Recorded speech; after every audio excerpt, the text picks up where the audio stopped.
Bonjour, société de consommation pop. C'est l'heure du déjeuner, et parlons des attentes pour le week-end. Comment vont évoluer Lilo et Stitch émission? Impossible. Le règlement de compte final. Le règlement final. Mission. Impossible à une tâche difficile ce week-end, qui est de faire un bon box-office malgré Lilo et Stitch. Tom Cruise n'a pas eu de chance avec ses missions. Impossible. Le règlement de compte. Partie 1. Il voulait faire 2 parties pour qu'un film appelle l'autre. Mais le box-office n'a pas été à la hauteur pour la première, qui est déjà tombée en streaming. Maintenant, ils ne sortent plus la deuxième, comme une partie 2, de peur que le public se dise qu'il ne comprendra rien, sans avoir vu la première. Ce n'est pas tout à fait comme ça, ils font même un récapitulatif au début du film. Mais ils n'appellent plus ça partie 2 maintenant dans le règlement final. Il n'a pas de chance, parce que dans Règlement de compte partie 1, il est tombé, en même temps que Barbieheimer, Oppenheimer et Barbie. En même temps, Mission. Impossible est arrivé comme le vilain petit canard, comme l'enfant du milieu, comme le troisième ami, et il a donc subi une concurrence très rude. D'autant plus que le film de Nolan, Oppenheimer, a obtenu la majorité des salles IMAX que Tom Cruise voulait aussi. Donc Mission. Impossible. Qui est un film visuellement très spectaculaire et que je conseille toujours à tout le monde de voir en IMAX, n'a pas eu cet avantage face à la concurrence, et n'a donc pas eu le résultat que le studio espérait. Maintenant, pour ce deuxième volet, il va affronter Lilo et State, ce qui n'est pas une concurrence très directe. Comme c'était le cas, par exemple. Oppenheimer est un film plutôt pour adultes, pour les hommes. Dans le cas de Lilo et State, c'est un film pour la famille, pour les enfants, avec un public plus orienté vers les femmes. Et Tom Cruise, c'est une autre histoire, ce sont des hommes adultes. Mais il y a bien une concurrence, surtout à ce niveau familial, parce que quand on va au cinéma, c'est souvent en famille. Ils vont voir Lula et Stitch. Le père va perdre le vote, parce que la mère et les enfants vont vouloir voir Lula et Stitch. Ça arrive. C'est prévu. Et nous avons des attentes pour Mission Impossible.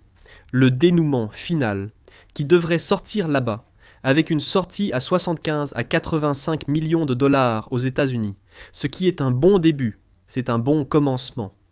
75 à 85, les films qui sont en tête ont débuté avec 50. Par là, Mission Impossible peut faire un bon box-office, jusqu'à concurrencer pour le top 10. Cette année, aucun box-office n'indiquera 1 milliard. À moins que ce film ait une longévité extraordinaire, peu probable avec l'arrivée de l'été américain, et la concurrence de plus en plus féroce. Sans compter que beaucoup de films qui sont en tête du classement sont encore à l'affiche. Minecraft est encore à l'affiche. Pêcheur est encore à l'affiche. Prémonition est encore à l'affiche. Ils sont encore en compétition pour attirer l'attention. Donc c'est compliqué d'avoir cette longue traîne. S'il entrait dans une période plus calme, on pourrait même espérer alors 75-80 millions de dollars. C'est correct. Il devrait faire plus de 100 à l'international. Donc on arrive à une ouverture de 175 à 200 millions de dollars. C'est super pour Tom Cruise.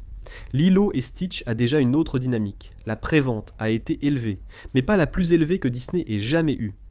Il y a 20 millions de dollars garantis en prévente pour Lilo et Stitch, en rappelant que c'est un week-end de 4 jours. C'est leur Memorial Day où ils rendent hommage aux anciens combattants. Les jours importants sont jeudi, vendredi, samedi et dimanche. Le dimanche, il y a une billetterie plus élevée. C'est pourquoi Tom Cruise est à 75, 85. Lilo et Stitch à 20 millions de dollars garantis en avant-première et cela va aider cette billetterie. Et l'attente pour Lilo et Stitch est de rapporter 150 à 160 millions de dollars lors du premier week-end aux États-Unis. 150 à 160 millions de dollars aux États-Unis. C'est plus que ce qu'a fait Vaiana 2. Et Vaiana 2 a dépassé le milliard. Un démarrage avec 150 millions de dollars, c'est extrêmement fort. Et l'attrait de Leroy State à l'international est également élevé, car ils attendent environ 125 millions de dollars dans le monde. 125 millions de dollars. Avec ces 150, 160 aux États-Unis, on peut estimer un premier week-end monstrueux de 275 à 280 millions de dollars pour l'Euro Estate. Mission Impossible va transpirer pour atteindre les 200 millions. Il fera 170, 180. Et Lilo et Stitch ont déjà l'espoir de frapper à la porte des 300 millions de dollars rien que pour le premier week-end. Même pas une semaine, parce qu'après il y a le lundi, mardi, mercredi, jeudi et vendredi, ce qui rapporte encore plus d'argent, et on arrive au deuxième week-end. C'est un film qui suscite toutes les attentes positives possibles. Ce que nous voyons de Lilo et Stitch, surtout de Stitch en tant que personnage, figure de proue chez Disney ces dernières années.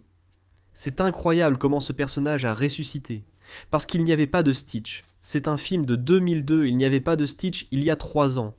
Et tout à coup, Stitch commence à apparaître ailleurs. Et ça a très bien marché, parce que les enfants sont fous de Stitch, et maintenant, le film a son adaptation en live action, qui était faite directement pour cette génération. Un film rapide, un film qui ne s'arrête pas pour respirer, un film impératif, et que les jeunes vont regarder 1 ou 2 fois. Le film est court, un peu plus d'1h30. On peut le regarder plusieurs fois. C'est le secret du succès.